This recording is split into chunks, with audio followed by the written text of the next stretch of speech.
The people of Israel will not leave anyone behind. That is the main message going into the weekend. Hello, everyone. I'm Daniel Rubenstein. This is the live daily briefing of the Israeli Citizen Spokesperson's Office. It's January 23rd, 2025, day 475 of the October 7th war.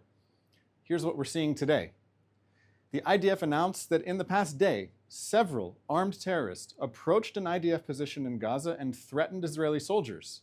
The IDF opened fire and defended itself. The IDF said that one terrorist was killed. There's an interesting fact in the IDF's statement about the incident. The IDF statement says that the dead terrorist was a member of Islamic Jihad, not Hamas.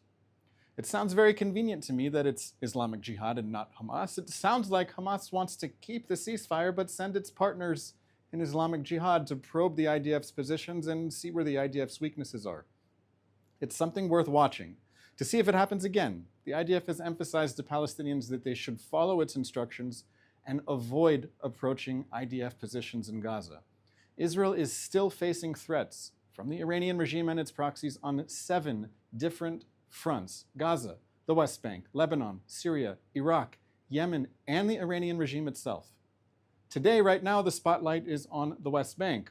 I saw that the New York Times, Wall Street Journal, Washington Post, Associated Press, and others have articles on what's going on in the West Bank today.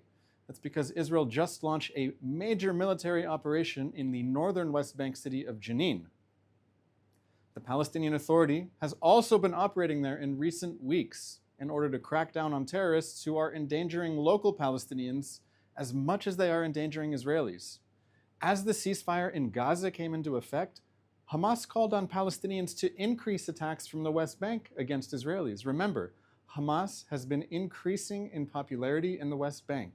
According to Palestinian pollster Khalil Shikaki, a majority of Palestinians thought that the October 7th massacre was a good idea. And the level of support for the October 7th massacre was higher in the West Bank than it was in Gaza. Even if the ceasefire holds for a while in Gaza, Israel has every reason to continue fighting terrorists in the West Bank. Let's talk about what's happening this weekend. The people of Israel want to bring their mothers, daughters, sisters, fathers, brothers, and babies home. We will not leave anyone behind. The people of Israel feel like they have a gun to their heads. Imagine if jihadists abducted your daughter and said, in order to get your daughter back, you need to release the terrorist who killed your mother and may take your grandmother hostage next month. We're being blackmailed. We're paying a ransom. It's a very high price to pay. Israel is releasing convicted terrorists in exchange for Israelis who were taken from their homes and held without a single visit from the Red Cross for more than 15 months. We will be happier when the hostages come home. We will also be less safe once terrorists are back on the streets. Today is Thursday.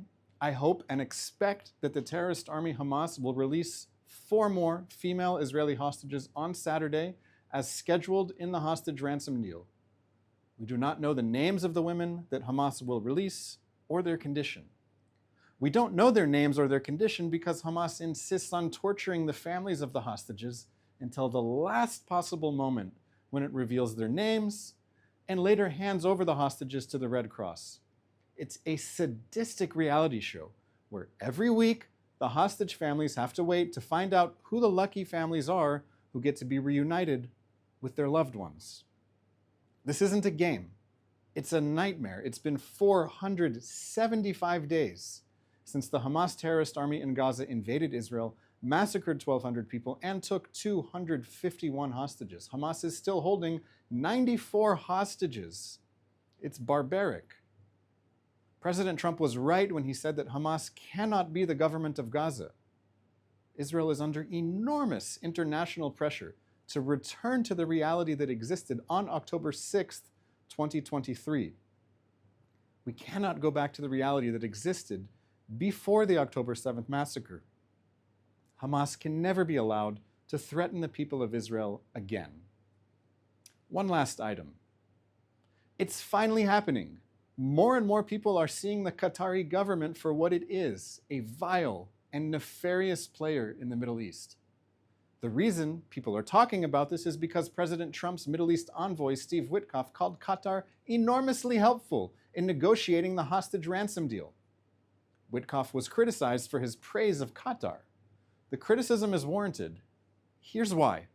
On October 7th, 2023, at 3:15 p.m. Israel time, long after it was clear that Hamas was carrying out barbaric atrocities in Israel and taking hostages, the Qatari Ministry of Foreign Affairs published a statement that said Israel was solely responsible for the ongoing escalation. Qatar condemned Israel on October 7th while Hamas leaders were celebrating in Qatar. Qatar is Hamas's agent. Hamas is a Qatari asset. Qatar wants the war in Gaza to end with Hamas still in power. Qatar told Hamas to keep the hostages until Hamas could get a deal that kept Hamas in power. That's why Qatar seems like it's being enormously helpful now. It thinks it's getting what it always wanted. That should concern us all.